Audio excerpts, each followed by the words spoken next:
Peter Adamson, and you're listening to the History of Philosophy podcast, brought to you with the support of the LMU in Munich. Online at www.historyofphilosophy.net. Today's episode will be a special 150th episode about the transmission of philosophy from Arabic into Latin. And I'm joined for this episode by two guests. First of all, Charles Burnett, who is professor of the history of Arabic Islamic influences in Europe at the Warburg Institute in London. And secondly, Dag Nicholas Hasse, who is professor of philosophy at the University of Würzburg. Hi, Charles. Hello, pleased to be here. And hello, Dag. Hello. Thank you both for coming on the program. So I thought, Charles, I would ask you first, just say something general about the translation movement, the Arabic Latin translation movement. When did it happen, and what sorts of texts did they translate?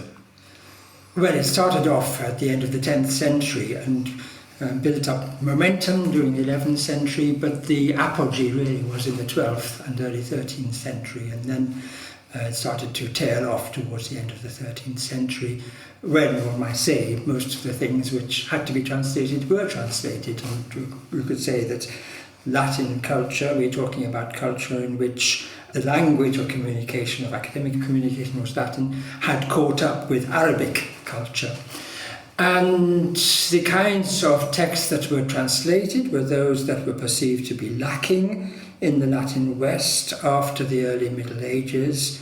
One's talking about a period in which classical culture, which was expressed largely in Greek, had died out in the West. The texts were no longer there. The Latin scholars were looking to fill in gaps in their knowledge. They knew roughly what the range of learning in science, especially in theoretical science, was, and they wanted to fill in the gaps, for example, in the mathematical sciences, in geometry and in astronomy in particular, and in philosophy. So the whole range of philosophy. They knew that Aristotle had written on many aspects of philosophy. They were lacking his works. They also wanted to fill in on medicine. They knew that Galen was the great authority on medicine. They wanted to catch up with a text on Galen, and they found these texts amongst the Arabs. But actually, one thing that I did cover quite a long time ago, I haven't gotten to Latin medieval philosophy yet, is what happened at the very end of late antiquity in Latin. So the audience knows, for example, that there's Boethius, who's done some work on Aristotelian logic, and there's some other minor texts on the liberal arts and so on. But basically, until the Arabic Latin translation movement, they have almost no access to the rest of Aristotle and, in fact, the whole kind of legacy of Greek philosophy from antiquity. Is that right? That's right, yes. But in looking for these works of the Greeks, they found that the Arabs too had written works on the same. They had developed this Greek learning. They had added their own slants, or in fact even discoveries to what the Greeks had produced. And so in looking for Galen, they also found Avicenna, Razi, other Arabic doctors who had, as it were, developed, using Galen and Hippocrates as their sources, they had developed medicine over the centuries. And in looking for Aristotle, they found other Arabic philosophers who, having inherited the rich philosophical tradition of the Greeks, had developed it in their own ways. And certainly in mathematics, in astronomy, and in particular, the Arabs had made such strides forward in observation, in theoretical calculations of the movements of the planets and so on, that the Latins were able to build their own astronomy on Arabic works. I guess actually an obvious comparison here is to the Greek-Arabic translation movement. And so actually what you've just said is already one big difference. So it's not as if you have the same group of texts, Galen, Aristotle, Ptolemy, coming into Arabic from Greek and then from Arabic into Latin, because the Arabic-Latin translation movement brings with it a whole bunch of new texts that only exist because of Islamic culture. But is that the main difference, would you say? Or how do the two translation movements compare? Well, another way of putting it, I suppose, is to say that what the Latins found amongst the Greeks in Byzantine sources for example, were texts. What the Latins experienced in regard to the Arabs were masters, were teachers. They had not only the texts in Arabic, but they also had teachers, not always Arabs, sometimes Jews who were educated in the Arabic system, who were able to explain the texts. And so they were able, the Latin translators, the Latin scholars who were working in the context of Arabic learning, adjacent to Arabic centers of learning, were able to continue where the Arabs had left off, as it were, in commentary, in development, in the particular sciences of philosophy that they were involved in. Right, well, that gives us an idea of, generally speaking, what happened and also when. Doug, where did this happen? So obviously this is not something that was going on in, Scandinavia, right? So it's presumably at points of contact between the Islamic world and the Christian world, is that right? Yeah, well, in particular, 3 zones of contact between the two worlds: Spain, Andalusia, Sicily, and then the Crusader states. And in these 3 zones we have, in different phases, different translation movements. Roughly speaking, we have in the 11th century in southern Italy a translation movement, in Spain in the 12th century, and again in southern Italy in the 13th century at the court of the Hohenstaufen. And Charles knows more about this, and he insists on this, that there's also some activity in the Crusader states. But this has only recently been really known, that the Crusaders not only were slaying people, but also translating. Right, presumably not at exactly the same time. No. Right? So when you say the Crusader states, Charles, do you want to come in and say a bit more about that? Well, Antioch in particular was an important centre, partly because of its cosmopolitan nature. Before it had been in Byzantine hands for 100 years in the 11th century. In the early 12th century, at the very end of the 11th century, it was conquered by the Crusaders, who then went on to conquer Jerusalem. In the wake of the Crusaders, it seems, there were also scholars who were going there to help the Crusaders in establish the monasteries, establish the local legal courts and that sort of thing. And we have evidence of a particular scholar called Stephen of Antioch, who came from Pisa, who was the treasurer of the main Benedictine monastery in Antioch, that of St. Paul's, who was interested first of all in medicine, but he said very specifically that he wanted to introduce to the Latins the Arabic works on the body, of the medicine, in order to progress later, when he had actually practiced his translating skill, to go on to the higher reaches of philosophy. Okay, so that's Antioch, but I gather that's not one of the main translation centers, right? So really we're thinking mostly about Italy, Spain, Sicily, and in that order, is that right? Yes. Okay, general agreement on that. Yes. All right, so maybe, Doug, if I come back to you on that, can you tell us something about the translations that were executed in southern Italy?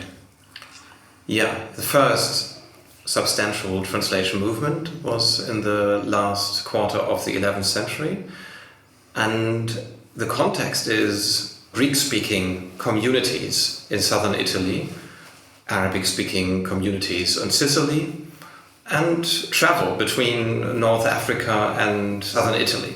So one of the key figures is Constantinus Africanus, Constantine the African, who comes from what is today Tunisia to southern Italy, brings manuscripts, Arabic manuscripts, he's Arabic speaking, and translates medical sources, but these sources contain much philosophical material, which then later becomes very important for what we then call the School of Chartres, or the French cathedral schools, the natural philosophy of the 12th century. So this is basically then someone whose origins are in the Islamic world, but is a Christian, presumably, and that means that he would have spoken Greek, Arabic, and Latin, is that right? Well, I'm not sure about the Greek. I don't think he knew Greek, but he got acquainted with Greek communities in southern Italy, and these people there were already translating from Greek into Latin. And there was a translation culture already existing. And this person, Constantine the African, obviously offered further material, which was then translated into Latin from Arabic. And one peculiar thing about this is that he's trying to hide his Arabic sources. So the texts look Greek from its Latin surface, so there are no Arabic transcriptions in there. The titles of these works often sound Greekizing, and something like Pantechny. And what's the Pantechny? It's a medical work which consists of 20 books, 10 books of theory and 10 books of practice. So these are basically Arabic Latin translations that are, as it were, trying to pass as Greek Latin translations. Well, or at least you can't tell the difference, let's say, put it that way. It is, as you say, these translations are made in the context in which translations were also being made of medical texts and works of philosophy. The Messias, for example, on the nature of man, were translated from Greek into Latin. And one curious thing, for example, is that in the very first chapter of this translation of the Pantechny, Constantine situates himself in the history of medical writings, starting from Hippocrates, going through Galen, and he mentions a whole series of Greek doctors, and then he misses out the Arabs altogether, and then comes to himself and says, I, Constantine, well, I'm the author of this book in the sense that I have put together this book from many sources. So no Razi, no Avicenna, no. just Constantine. Right. So this is interesting because it suggests maybe another parallel to the Greek-Arabic translation movement earlier, which is that philosophy comes into this culture on the back of other disciplines that we would maybe broadly consider as scientific, so things like medicine and astronomy and so on. It's in fact an important feature of the Arabic into Latin translation movement as a whole, that philosophy is translated rather late. They start with the sciences. There are, as Charles said, these gaps. They realize there are gaps in their sciences, among these sciences they have.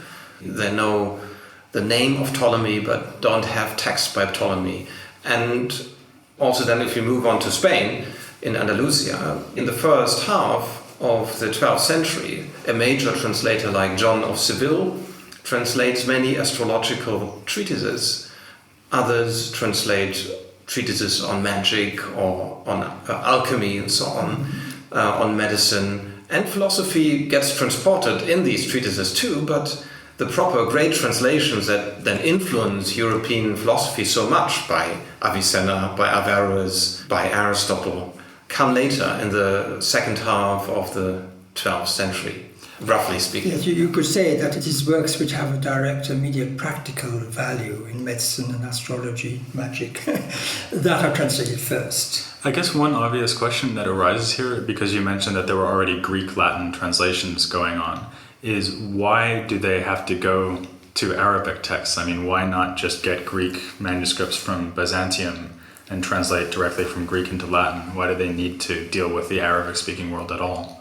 Well, I think it's a matter of understanding the text. You can't understand a text unless someone explains what's going on. And we do have cases of very literal translations being made, both from Greek and Arabic, by translators who obviously have not had the experience of knowing the subject matter and have no teacher of the subject matter, and these translations don't make much sense. Yeah, there's some Greek-Arabic translations like that too, actually, that are very hard to understand. But one thing which is distinctive of the greatest of the periods, and if we're going on to mention Toledo, becomes the most important centre for translating. And if you look at the translations made there by Gerard of Cremona, by Don Dominicus Contisalvi, they are accompanied already in the earliest manuscripts by explanations in the margin, which explain difficulties, sometimes difficult terms, sometimes Arabic terms which have been left in the Arabic language explained in Latin, sometimes difficult doctrines, But you get the impression immediately that there is some teaching going on here, that the texts are being transmitted together with explanations of the subject matter.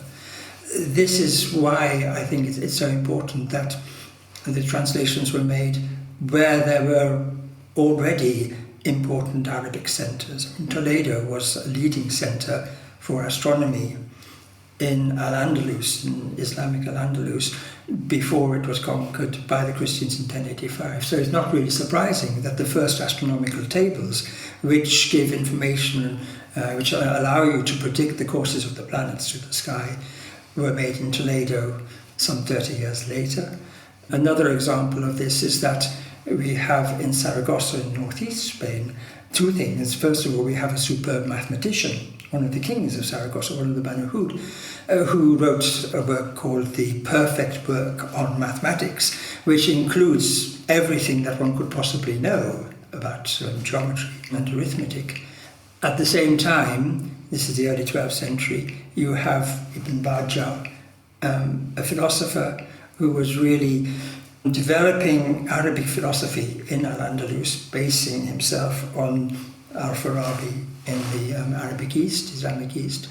And it's not by chance that it is adjacent to this Arabic kingdom of Saragossa that you have the first interest in astronomy in northeast Spain.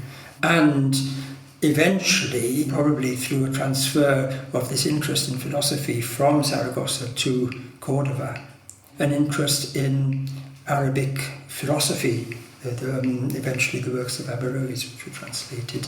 So one has to think of a dynamic society in which you have Arabic scholars and you have Latin scholars who became skilled in the subject matters involved.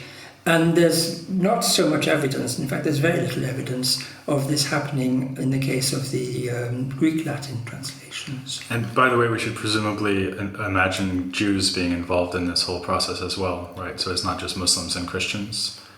Right, there's one important figure, Ibn Daud, who's an Andalusian Jew, who helps Dominicus Gundesalvi, one of the most important translators in Toledo, who's a canon of the cathedral in Toledo, with his translations, at least with some. On the other hand, let me come back to the question, why not translating only from Greek?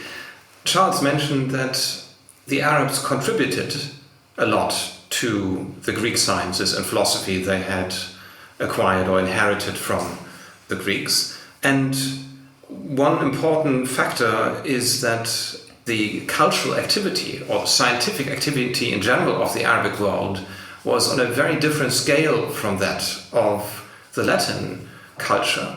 Also in material respects, when an important monastery like St. Gallen, which was a center of learning in the 10th century, had about 500 titles in its library, we know this from the catalogue. A library in Cordoba of the Caliph could have an estimated 100,000 titles. And we know that it had more than 40 volumes of catalogue only. 40 volumes of catalogs, lists of books. 40 Yes. volumes of lists of books. Yes. 40 volumes of lists of books. That's not more bad. than between 40 and 50. So it's like you get to go to the Library of Congress to do your research instead of your local public library, effectively. Of course, the background is, yes, the background is parchment in the Latin world and paper in the Arabic world, and also a cursive script, which was much more easily written than the book script of the scribes in the Latin world. And this, of course, was a much more active written culture and a large community, Arabic-speaking, from the east in Bukhara, the Silk Road, all the way up to Andalusia. And of course, if you are a scholar and there are no fixed boundaries here, you can travel, a Christian can travel in Islamic countries, and you see this enormously active written culture and scientific culture. You're not searching for Ptolemy only among Greek manuscripts or Galen or Avicenna or Aristotle, but you hear and see that there's lots of interesting material you can get from the Arabs. One important thing I find that Charles has found out is that the translation movement in Spain had a certain coherence to it, and that the model for this was a text by Farabi, which you may have mentioned, on the ordering of the sciences according to different forms of syllogism.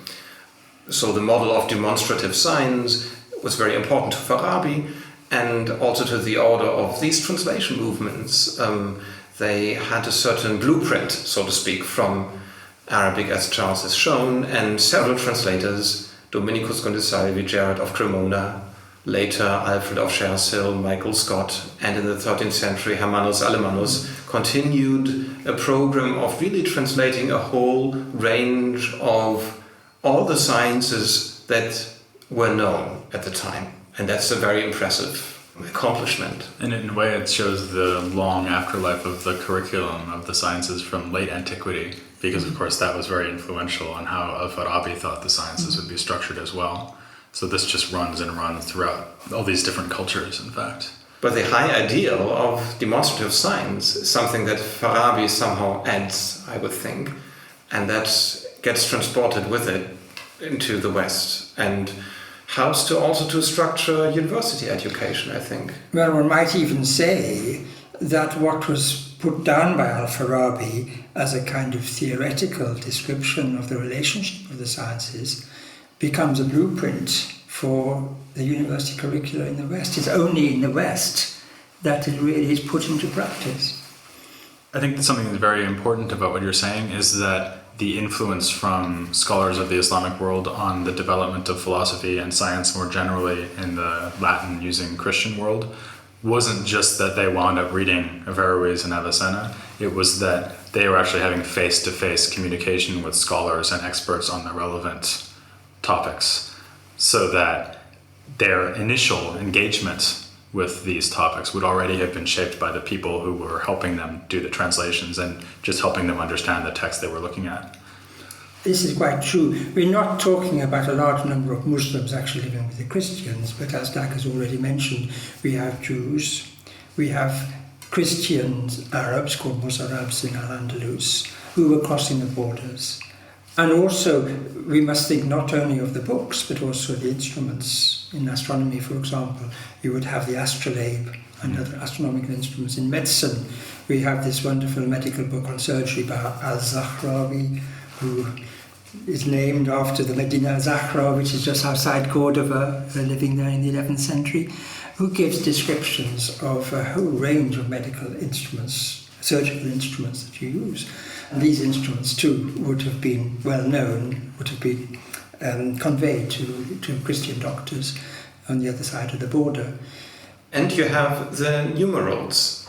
That's a big topic, obviously, but it's another channel, because the merchants, of course, in the Mediterranean area, they got to know their Arabic merchant colleagues that had different ways to calculate, and with the Arabic numerals and with algebra it was much easier, and obviously had many advantages in a practical side, and this was another contact that helped to get to know Arabic sciences and philosophy.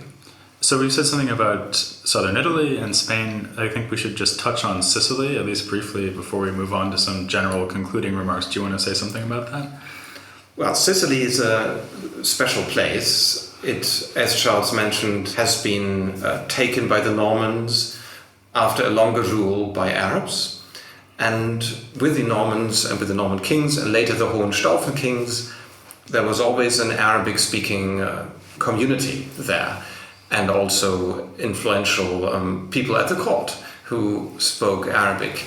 And I think we have to mention an important figure here, King Frederick II of Hohenstaufen, who is exceptionally interested in the sciences of the Jews and of the Arabs and the Muslims, and he didn't have any contact problems. He's a very interesting person in that respect. We know that he was writing letters to scholars, Jewish scholars, Muslim scholars, and he attracted people to his court.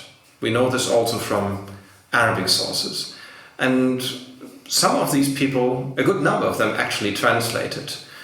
One of them was Michael Scott, a Scottish person who had traveled to Andalusia, became a canon of Toledo, the old big center of translation, and then for some reason came to Italy. He didn't always stay in the vicinity of the emperor, but he translated in Italy a large number of texts, and Averroes in particular, and that's important for European philosophical history, the commentator on Aristotle. Actually, before we leave the topic of Michael Scott, I have to ask you to explain something that you did in a piece of research a few years ago where you showed the identity of the translator of several anonymous translations of Averroes. So can you tell us how you did that and what you found out?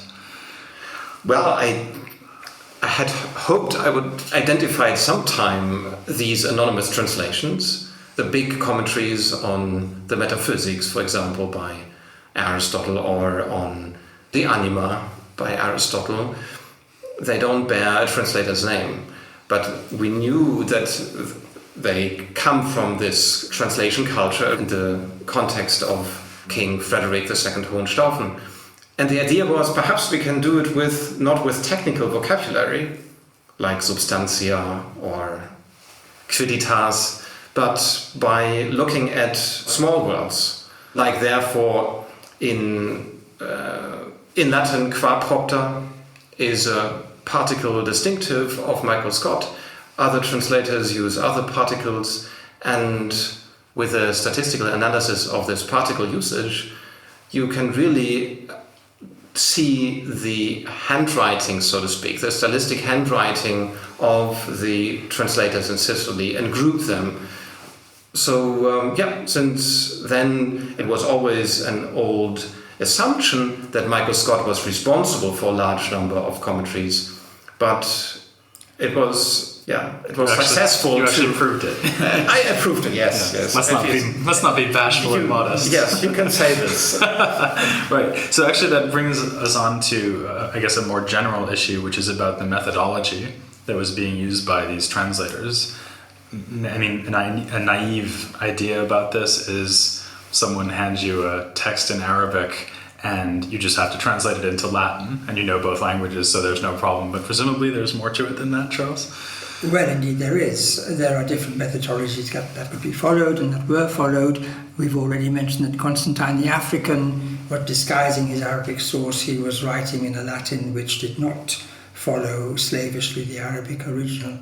But during the course of the 12th century, especially in regard to the great translating centre of Toledo, it became the norm to translate very literally, word for word, from the Arabic, to such an extent that the Latin syntax followed the Arabic syntax. Very often Arabic words were included in the Latin and had to be explained by marginal annotations. It was regarded, in fact, both in respect to translating from Arabic and translating from Greek into Latin, that it was a sin to put anything of your own into the translation, and that included changing the word order at your whim, as it were. You had to be absolutely faithful to the original translator. This literal translation became the norm in the mid-12th century and remained the norm until the mid-13th century.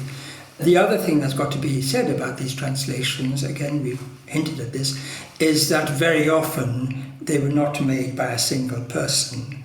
That the Arabic text would be translated often by a Jew, sometimes by an Arabic Christian, a Mozarab, into perhaps a vernacular which was common between that Jew and the Latin translator, Spanish, a form of Spanish or a Romance language.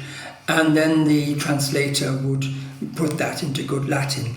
This doesn't go against what I've said about literal translations, because even going through the vernacular, you would, there's this famous quotation at the beginning of a translation of Avicenna's book on the soul. This Avendouth, this Jew who came from Cordova to Toledo, translated words singulariter one by one into the vernacular language, and then Dominicus Consalvi translated them again one by one into Latin. So does it make any sense when it comes out at the far end? Strangely, well, yes, it does. Partly because there was also an understanding of the subject matter, partly because people who read these translations, I'm thinking across the board really, got used to this translationese Latin, as it were. I think one might say that Dominicus Consalvi's Latin was actually quite good, but in certain astronomical works, for example, you have a very strange kind of Latin, which then is followed by Latin authors who are not making translations simply because it becomes the way of writing a technical work. So they write in Latin as if they were writing something that had been translated from Arabic. That's really interesting. Well, the style becomes established and you follow the same style. Doug, can you give us an example of some of the distinctive philosophical theories that actually become influential? So not just text, but actual ideas or theories that circulate into the Latin-using world from the Arabic-using world? Well, I can take Avicenna as an example. Avicenna's De Anima was translated, and Avicenna's Metaphysics, among other texts, from Ashifa. And one doctrine that was very influential among the scholastic philosophers was the distinction between essence and existence. In different ways, I don't want to explain it now, but it was in different areas of philosophy. For instance, in the thinking on universals, in the thinking about individuation, also in the thinking about God as the necessary existent. It was very influential. The Nec Hesse esse per se is a concept that influenced also authors like Willem of Auvergne or Thomas Aquinas. And there we have also essence and existence, because it's God's essence to exist. And in other areas such as psychology, there are very influential intellect theories that many scholastics discuss, such as Averroes' theory that there's only one intellect for all human beings, and that becomes a famous or even infamous theory. One thing that's interesting is that not only do they treat these Muslim thinkers as great authorities, but sometimes they become notorious for really appalling doctrines. Yes. The one is one you just mentioned, which is the idea that there's only one intellect for all of mankind. But a stranger one, though, is that Avicenna becomes famous for having thought that humans could be spontaneously generated, just like worms from rotting meat or something. Yes, out of mud or out of rotten matter. Yes, but that's something Aristotle is responsible for this. I mean, he has already thought that spontaneously generated beings are possible, and Avicenna thought there's no reason to restrict this to lower animals like worms, which we have in the fridge, but also human beings. And Averroes, on the other hand, thought, well, this is impossible. These are monsters. So this is an example from natural philosophy, basically, which is, I like it, which is linked to the ontology of forms also and to theories of generation. So it's philosophically interesting. And it links up with many different other topics in the history of philosophy. But spontaneous generation remains a topic that people discuss, because it was until modern theories about microorganisms, it was difficult to explain how life originates from matter without any parents. And I like one author here, Tiberio Rossellano, of the early 16th century, and he said, well, these new islands, the American islands, it's clear that these people cannot have gone there with boats, so clearly Americans must have been created spontaneously, generated spontaneously from mud, basically. So that would be news to my parents. Yes. Do you want to add anything, Charles? Well, I think one ought to emphasize that the heyday of the translations coincided, not without cause, with the beginnings of the universities. And so the university art courses in the 7 liberal arts, especially in the mathematical arts, and the philosophy courses, were provided with the books for their curriculum from the translations which were being made, especially in Spain. And we can see this in the case of the early books which were being read in Oxford and Paris already by the end of the 12th century, and in Bologna, and eventually in universities in Spain. Although this is something I'll get on to covering in great detail many episodes in the future, I thought we should at least talk a little bit about the influence that these translations had in Latin using Europe.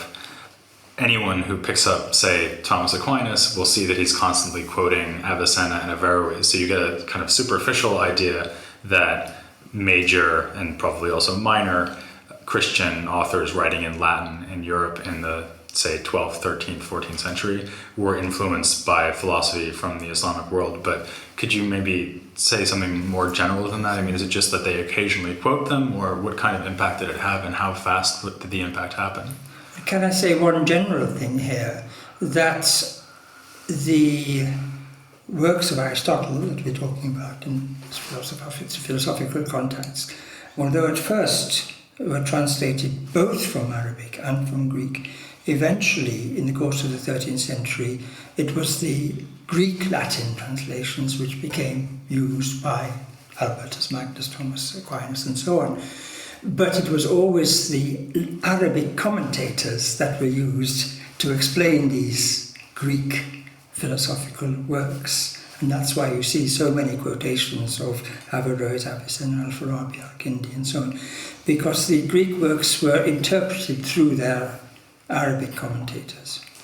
If we take a very general view of the whole influence, you can say in some disciplines the influence was not as strong than in others. For instance, in logic it was not as strong as in psychology, the anima, metaphysics and natural philosophy. In ethics it wasn't that strong. One could say metaphysics, natural philosophy, psychology are these areas where the influence of Arabic philosophy was particularly strong. Also, if we look at the centuries, the influence was particularly strong in the 12th century at certain centers, in French cathedral schools. Then in the 13th century, we certainly have a high point of the climax of the influence of Arabic philosophical theories.